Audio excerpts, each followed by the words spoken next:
क्या grade third vacancy की तरफ जाना चाहिए, या ग्रेड सेकंड दोबारा आ रही है, या ग्रेड फर्स्ट पे जाना चाहिए, या सर सुनने में आ रहा है कि ईओ आरओ की वैकेंसी आ रही है, सर सीईटी की तरफ जाना चाहिए, आरएस की तरफ जाना चाहिए, या कुछ और की तरफ जाना चाहिए। हमारे सामने जब बहुत सारे विकल्प होते हैं तो, और आज के टाइम में तो सबसे बड़ी प्रॉब्लम है अधिकता। जब चीजें आदमी के पास सीमित हो तो चीजें जल्दी अच्छी हो जाती हैं। आप लोगों के साथ क्या है, एक तो डिसीजन पावर तुम लोगों को खत्म हो गया, सोशल मीडिया ने खत्म कर दिया है, कंपैरिजन ने खत्म कर दिया है, और जो मेंटर हैं मेरे जैसे वो लोग भी आपको कंफ्यूज कर देते हैं। सब बढ़िया बढ़िया वीडियो बनाते हैं, आपको लगता है यार ये सही कह रहा है वो कह रहा है, आप खुद को तो सुनते नहीं हो, दूसरों की ज्यादा सुनते हो, इस वजह से आपकी डिसीजन पावर खत्म हो गई। अब आप लोगों के सामने जो वास्तविक स्थिति मैं रख रहा हूं इसके अकॉर्डिंग डिसीजन लेना। जिन बच्चों को लगता है कि सर ग्रेड सेकंड अच्छा नहीं कर पाए, क्या ग्रेड थर्ड के साथ जाना चाहिए, ग्रेड थर्ड कब आएगी कोई नहीं जानता। मैं कह दूं अगस्त में आएगी, सब बेवकूफ बना रहा हूं, मैं कह दूं दिसंबर में आएगी, बेवकूफ बना रहा हूं, मैं कह दूं कोई नहीं जानता है। ग्रेड थर्ड का भविष्य डिपेंड करता है डीपीसी पे। अब डीपीसी की प्रक्रिया लगभग सुनाई सितंबर में भी पॉसिबिलिटीज हैं कि सितंबर में इसका समाधान हो जाए। सितंबर में समाधान होता है, उसके बाद जो है वैकेंसी आई तो मान लो दिसंबर में आती है, 2027 में आती है। अपन यही मान के चलते हैं कि 2027 में ग्रेड थर्ड आपके सामने आएगी। कितने पदों पे आएगी कोई नहीं जानता। हाँ, इससे पहले रीट पात्रता जो है वो हो सकती है, रीट पात्रता पहले हो जाएगी, मे बी ये 2026 में पात्रता हो जाएगी। जिन्होंने पात्रता नहीं की वो पात्रता करें, और जिनको लगता है कि सर मेरे लिए ग्रेड थर्ड बेस्ट है, तो मैं आपको ये कहूंगा कि ग्रेड थर्ड बेस्ट है कि सेकंड ग्रेड बेस्ट है, फर्स्ट ग्रेड, अभी आप में से कोई डिसीजन नहीं होगा। तो सिंपल सा तरीका क्या अपनाओ, सब्जेक्ट है उसको छोड़िए मत, जो उसका कमजोर पार्ट है उसको पढ़ते जाइए। जीके में जो कमजोर पार्ट है, जैसे इतिहास का संस्कृति बहुत हार्ड आ रहा है, गाइडों से लगभग गाइडें फेल सी दिख रही हैं, तो अच्छा कंटेंट उठाइए, अच्छी टेक्स्ट किताबें उठाइए, पॉलिटी का अच्छा उठाइए, जो भी आपको लगता है कि यार ये कमजोर पार्ट रहा है उनका वो पढ़ना स्टार्ट कर दीजिए। वैकेंसी आपके सामने कुछ भी नहीं दिख रही है, लेकिन अपना बेसिक फाउंडेशन मजबूत बनाओ। यदि आपने राजस्थान जीके को बहुत अच्छा कर लिया, सब्जेक्ट को अच्छा कर लिया, राजस्थान बोर्ड की बुक्स को अच्छा कर लिया, तो आप मान के चलिए कि मान लो आपको लगता है कि 4 महीने बाद ग्रेड थर्ड आ रही है, ग्रेड सेकंड आ रही है, ग्रेड फर्स्ट आ रही है, उसके बाद आप आराम से डिसीजन ले सकते हैं। लेकिन कम से कम ये कोशिश करो कि मेरा फाउंडेशन बहुत स्ट्रांग होना चाहिए।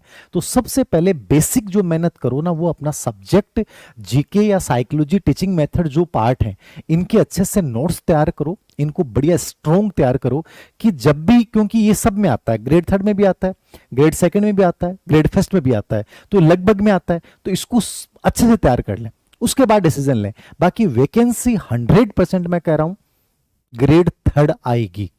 कितनी आएगी कोई नहीं जानता, कब आएगी कोई नहीं जानता, लेकिन हमेशा याद रखो एक तैयारी करने वाला बच्चा ये नहीं सोचता कि कितना टाइम मिलेगा, वो ये सोचता है कि मुझे इतना टाइम चाहिए कि मैं कंटेंट का कम से कम 20 बार रिवीजन कर पाऊं। तो आप ये अभी मान के चलोगे कि कभी भी वैकेंसी आ सकती है, मुझे 20 बार रिवाइज करना है और इसके अलावा कुछ नहीं सोचना, कौन क्या कह रहा है भाड़ में जाने दो। ग्रेड सेकंड सर आएगी कि नहीं आएगी, 100% आएगी। स्टाफिंग पैटर्न में लगभग नए पद मिल रहे हैं, ऑलरेडी इसके सबसे अधिक पद यदि वर्तमान में खाली हैं तो ग्रेड सेकंड के हैं। इस पद में जो 400 450 पद अधिशेष रह गए वो, प्लस मुझे लगता है जैसे पेपर बहुत हार्ड आया, जैसे गणित का सेकंड ग्रेड का पेपर बहुत हार्ड आया। अब जो कुछ पेपर होते हैं गणित में, सब्जेक्ट में 40% जिस बच्चे के बन जाते हैं उसका सिलेक्शन हो जाता है, पेपर ही इतना हार्ड आया। एसएसटी का बहुत हार्ड आया, ठीक है। साइंस में भी ये स्थिति होती है कि 45 से 50% जिसके सब्जेक्ट में आ जाते हैं, फर्स्ट पेपर क्वालिफाई है तो वो सेकंड ग्रेड टीचर बन जाता है। तो ये कट ऑफ्स में तो जाना नहीं चाहिए आपको। आप ये कोशिश करो कि आपका यदि 60% पेपर कवर हो रहा है तो आपका मतलब आप सिलेक्शन की दौड़ में है, लेकिन सिलेक्शन तब तक मत मानिए जब तक आप स्कूल में ज्वाइन नहीं कर ले, तब तक किताबों को मत छोड़िए। ये मेरी ईमानदारी वाली राय। आपका यदि बहुत अच्छा पेपर हुआ तब भी किताबों को मत छोड़िए, कुछ ना कुछ करते रहिए, लगे रहिए। ओवर थिंकिंग करने से अच्छा है आप अपनी एज कम कर रहे हो तो बेटर है एक्शन लेते रहो, पढ़ते रहो, नई चीजें बनाते रहो। तो कितने नंबर आए हैं क्या आए हैं इन सब से हटकर अब बेटर क्या कर सकते हो। सेकंड ग्रेड की वैकेंसी 100% आएंगी, कितनी आएंगी कोई नहीं जानता, मैं बता दूं 5000 7000 कोई नहीं जानता, आएंगी 100% है। अब ये कब आएंगी, मे भी 2027 के बजट में ये हो सकता है वैकेंसी आ जाए। तो जो बच्चे सेकंड ग्रेड को लेकर है कि मुझे सेकंड ग्रेड ही करना है, तो उसको छोड़ना नहीं चाहिए, इसकी कमजोरियों पे वर्क करें, अच्छे से मेहनत करें, आने वाला पेपर और अच्छा लेवल का आएगा। ग्रेड फर्स्ट में सबसे अधिक पद स्टाफिंग पैटर्न में जुड़ रहे हैं, ठीक है, स्टाफिंग पैटर्न में जुड़ रहे हैं, क्योंकि अब ग्रेड सेकंड में तो जैसे सीनियर स्कूलों में तो क्या है कि एसएसटी वाला पद लगभग समाप्त सा ही हो गया, क्योंकि स्कूल पॉलिटिकल हिस्ट्री वाला पढ़ा देगा। ये स्थितियां हो रही हैं। तो ग्रेड फर्स्ट की स्टाफिंग पैटर्न में सबसे अधिक पद बढ़ रहे हैं। तो जो ग्रेड फर्स्ट के लिए एलिजिबल हैं वो सोचें कि ग्रेड फर्स्ट 2027 में आएगा। मालूम फरवरी में बजट आता है, मार्च अप्रैल कभी भी विज्ञापन आए, 27 में लास्ट में जाके एग्जाम हो जाती है। तो आप ये मान के चलिए कि 27 आपके लिए इंपॉर्टेंट है, लेकिन उससे पहले मेहनत आपको 26 में करनी पड़ेगी। फाउंडेशन आपको 26 में तैयार करना पड़ेगा, गजब की मेहनत यहां करनी पड़ेगी, तब जाके आप एग्जाम दे पाओगे। तो तीनों ही भर्तियां आपके सामने आएंगी, कब आएंगी कितनी आएंगी कोई नहीं जानता, ये सिर्फ अफवाहें हैं। तो मैं मानता हूं यदि शिक्षक भर्ती के प्रति सिंसियर हो तो इनमें से किसी एक को चुनिए, या इनमें से किसी एक को भी ना चुनिए तो अपना फाउंडेशन पे ध्यान दो, अपना बेसिक पूरा का पूरा शानदार तैयार करें। किसी कोचिंग पे डिपेंड रहने की आवश्यकता नहीं, कोई बैच चाहे ज्वाइन करें या नहीं करें। मैं कहता हूं अच्छी किताबें, अच्छी प्रैक्टिस करें, अच्छी कोई टेस्ट सीरीज ज्वाइन करें और बढ़िया तरीके से एनालिसिस करते हुए बढ़िए। एक अच्छे मेंटरशिप प्रोग्राम, मैं भी एक कोशिश कर रहा हूं कि इस बार एक अच्छा मेंटरशिप प्रोग्राम आप लोगों के लेके आऊं, जहां कम से कम आपको एक अच्छी चीजें बताई जाएं कि ये चीजें करनी है नहीं करनी है। आधे कंफ्यूजन तो आपको ये नहीं पता होता मुझे पढ़ना क्या है। ऐसे ही कई बच्चे कहते हैं सर ईओआरओ की वैकेंसी आएगी क्या? अभी ईओआरओ की वैकेंसी आती है तो भी कितनी आती है? बहुत कम आती है। ईओआरओ का एक माहौल चल रहा है और मैं कहूंगा ईओआरओ की वैकेंसी आई नहीं है। क्या बनेगी संभावना, सिलेबस चेंज होगा, कोई नहीं जानता है। जो ईओआरओ के ऊपर बच्चे उम्मीद लगा के बैठे हैं ईओआरओ ही करूं, मैं कहता हूं उनको पहले आरएस की करनी चाहिए। यदि वो आरएस प्री की प्रिपरेशन करते हैं तो ईओआरओ की ऑटोमेटिक हो जाती है। आरएस प्री की करते हैं तो आपको बाकी भर्तियों की सीईटी वगैरह इन सब की तैयारी हो रही है। आरएस की तैयारी करने वाला बच्चा लगभग ईओआरओ में सिलेक्ट होता है। सब नगर पालिका वाले तो डिफरेंट बच्चे का, बाकी तो यही है। तो आप ईओआरओ की वैकेंसी आई नहीं है, आरएस प्री की डेट आ चुकी है, तो बेटर ये है कि आपको आरएस की करनी चाहिए, ना कि ईओआरओ के कोर्स खरीद के बैठ जाओ। ये तो कोचिंग वालों का तो काम है, हम लोगों का तो काम यही है कि ईओआरओ की भर्ती आ रही है, ले लो कोर्स ले लो कोर्स। अरे नहीं, दिमाग ये लगाओ कि यदि मैं आरएस की करता हूं तो क्या पता आरएस भी हो रही है, और आरएस की हो रही है तो ईओआरओ की ऑटोमेटिक हो रही है। तो वो चीज पे खेलो ना जो सामने अभी आई नहीं, उससे पहले कोचिंग वाले माहौल बना देते हैं और आप उलझ जाते हो। तो बेटर है इसकी करो, इसके साथ ऑटोमेटिक इसकी हो जाएगी। कि बच्चे सीईटी दें कि नहीं दें, सीईटी यदि आपको लगता है मुझे अधिनियम सेवा चयन बोर्ड की उन भर्तियों को देना है तो आप दीजिए, और आपको लगता है नहीं मुझे टीचर के अलावा सोचना नहीं है तो सीमित विकल्प के साथ जाना बेटर है।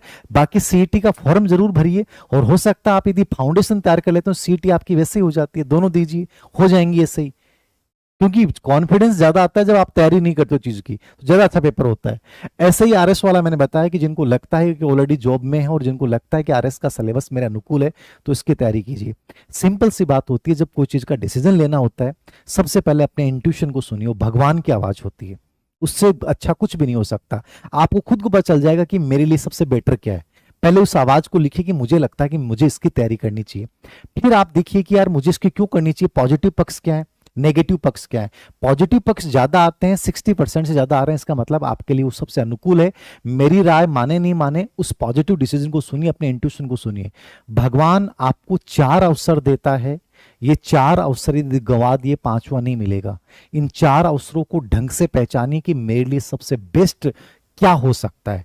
तो पहले उसका एनालिसिस करो, उसके बाद एक डिसीजन लो, और डिसीजन लेने के बाद उस डिसीजन को सही साबित करने के लिए अपनी पूरी ऊर्जा झोंक दो।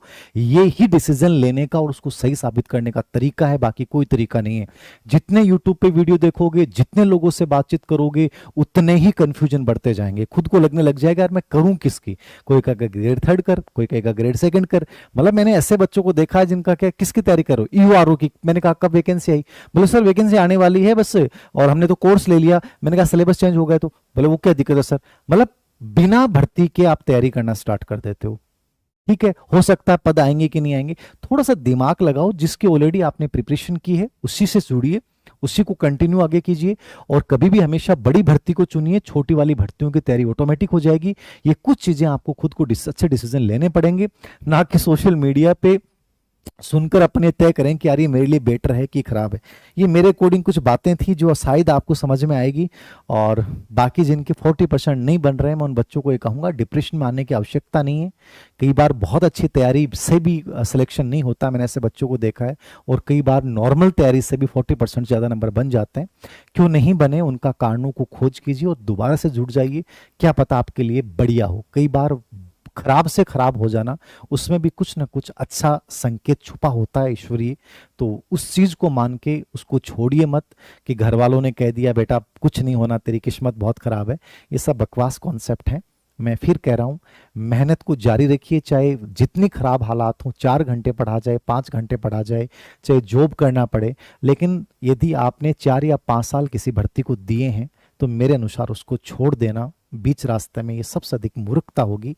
थोड़ा सा दिमाग लगाओगे, चीजें बड़ी आसान हो जाएंगी। खुद पे विश्वास रखिए, 100% बहुत बेटर कर पाओगे। बेटा मैंने इतनी क्लासें यूट्यूब पे डाल रखी हैं, रीट परी हो जाएगी। बाकी रीट परी की जो बुक है वो मैं अभी अपडेट करूंगा अगले वीक में, तो आ जाएगी रीट परी की, रीट परी प्लस ग्रेड थर्ड ग्रेड। समग्र मनोविज्ञान आ चुकी है, ग्रेड थर्ड और रीट की किताब अलग से आ जाएगी। बेटा कब आएगी कोई नहीं जानता, मैंने कहा 2027 में आपके सामने तीनों वैकेंसियां होंगी, ये मान के चलिए। और मैं हर बार कहता हूँ, हर बार बच्चे कमेंट करते हैं सर आपको तो कोर्स बेचना है इसलिए आप ये बोलते हो। मैं कहता हूँ फिर भी हर साल वैकेंसी आ रही है। फिर कह रहा हूँ 27 में तीनों वैकेंसी आपके सामने होंगी। जिस बच्चे में दम होगा वो ले जाएगा, और बाकी रोते रहना मेरी आलोचना करके या किसी कोचिंग वाले की आलोचना करके, कुछ नहीं बटने वाला।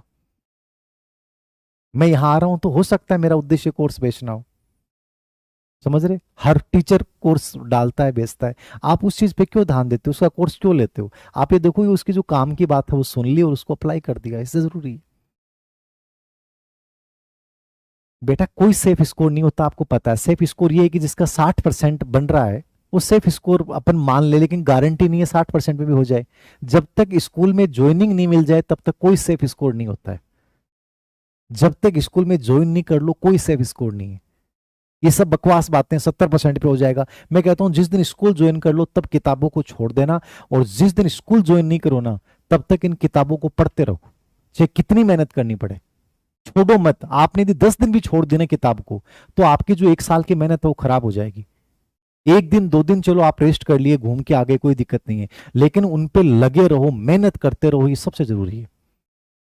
जब तक ज्वाइनिंग नहीं हो जाए किताबों को नहीं छोड़ना। यदि सच में आपका जॉब आपकी प्रायोरिटी है, आपकी और प्रायोरिटी है बिजनेस, आपका बैकग्राउंड अच्छा है तो अलग चीज़ है। बाकी मैं तो ये कहूँगा कि मतलब मेहनत करना मत छोड़िए, और जब तक स्कूल पे पहुंच नहीं जाओ तब तक कुछ ना कुछ करते रहो। और ओवर थिंकिंग का समाधान एक्शन होता है, और एक्शन आपको लेने पड़ेंगे। ओके बेटा कितनी सीटें आएंगी कोई नहीं जानता, मैंने कहा डीपीसी पे डिपेंड करेगा। 10 से 15 हज़ार सीटें ग्रेड थर्ड में अपन अनुमान करते हैं। ग्रेड सेकंड में अच्छी वैकेंसी है, ग्रेड फर्स्ट में बहुत शानदार भर्ती देखने को मिल सकती है। आरएस आपके सामने है। ईओआरओ में कोई ज़्यादा वैकेंसी आती नहीं क्योंकि प्रशासनिक पोस्ट है, बट ये लगभग बच्चे इसमें सेलेक्ट होते हैं वो आरएस की तैयारी करने वाले होते हैं, क्योंकि वहां से उनका बैकग्राउंड स्ट्रांग हो जाता है। तो थोड़ा सा जो डिसीजन लो ना वो सोच समझ के लो, ज़्यादा बेटर रहेगा। बेटा आ जाएगी बुक, काम कर रहा हूँ थोड़ा सा। ग्रेड सेकंड के भी जो पेपर हुए हैं मुझे कुछ कोई बिंदु मुझे लगा कि बहुत अच्छा पूछा गया है, तो मुझे लगेगा मैं इसके अकॉर्डिंग और नई चीज़ें क्या करूँ, तो उसके अकॉर्डिंग अपडेट कर दूंगा। अगले वीक तक मैं निकाल दूंगा, ठीक है। आ, ओके मेरे अकॉर्डिंग मैंने आपको एक कॉन्फ्लिक्ट से निकालने का प्रयास किया है। बाकी तो ये आपके ऊपर डिपेंड करेगा कि आप कितनी जल्दी डिसीजन लेते हैं। सिंपल सा तरीका ये है, आपको कुछ भी नहीं दिख रहा है तो एक ही काम करना है, सिर्फ किताबें उठाओ, सब्जेक्ट अपना तैयार कर लो अच्छे से, राजस्थान बोर्ड की बुक्स को लेकर। जीके में जो सबसे कमजोर पार्ट है वहां से दोबारा से स्टार्ट करो। थोड़ा गाइडों को छोड़ो, अच्छी लेवल की टेस्ट किताब पढ़ो। आपको लगता है साइकोलॉजी अच्छा नहीं कर पाया तो साइकोलॉजी में थोड़ा सा अच्छा मेहनत करो, समझने की कोशिश करो, आने वाले टाइम में अप्लाइड आएगा। टीचिंग मेथड्स में या जो भी ये पार्ट जो होता है ना, ये हमेशा बेसिक पार्ट होता है। अब ये हर जगह आता है, तो आपको कोई बढ़ती की प्रिपरेशन करना छोड़िए कि कौन सी ऐप पहले आएगी कौन सी जल्दी आएगी। आप तो केवल फाउंडेशन पे तैयार करो और इनको अच्छे से तैयार करो, एक अच्छा रूटीन बनाओ।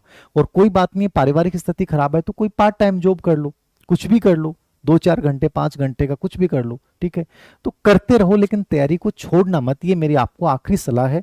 कई बार जब आपको लगता है ना कि सब कुछ खत्म हो गया, वहां एक नया बीज अंकुरित होता है, और वहां जो फूल और फल लगते हैं ना वो जिंदगी बदल देते हैं। इसलिए उम्मीद बनाए रखेगा कि आपको लगता है कि जमीन बंजर हो चुकी है, कुछ नहीं उगने वाला। मैं फिर कह रहा हूं, फिर से बारिश होगी, फिर से एक बीज पलवित पुष्पित होगा, वो बीज एक वृक्ष बनेगा, उस वृक्ष पे बहुत सुंदर फल लगेंगे। ये मैं कह रहा हूं आपको, बस उम्मीद बनाए रखिएगा, मेहनत मत छोड़िएगा। आप सबको ढेर सारी शुभकामनाएं कि आप एक अच्छे डिसीजन लेके और आगे बढ़ेंगे, ये मैं उम्मीद करता हूं। धन्यवाद। फाउंडेशन तैयार कर लो, आप वैकेंसी कब आएगी, कौन आएगी, कोई नहीं जानता, बट इस पे तो कम से कम मेहनत करो। ठीक है, थैंक यू वेरी मच।